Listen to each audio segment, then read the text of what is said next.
प्रेम आहे परंतु मराठी भाषेच्या नावाखाली दादागिरी करणं योग्य नाही अशी आमची भूमिका आहे. मराठी आपण आहोत.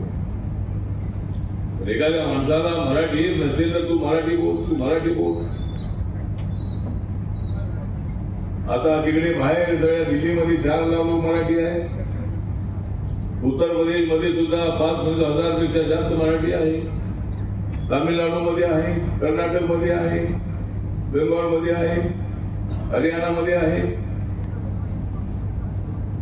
पंजाब मध्ये आहे, राजस्थान मध्ये आहेत. अनेक ठिकाणी मराठी लोक आहेत. त्यांचं काय?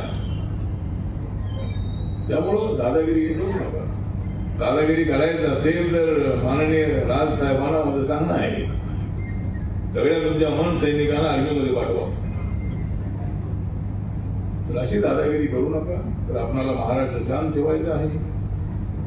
अण्णा रांगणात अण्णा अत्यंत संघर्षशील होते, पण शांततेची पुरस्कार होते.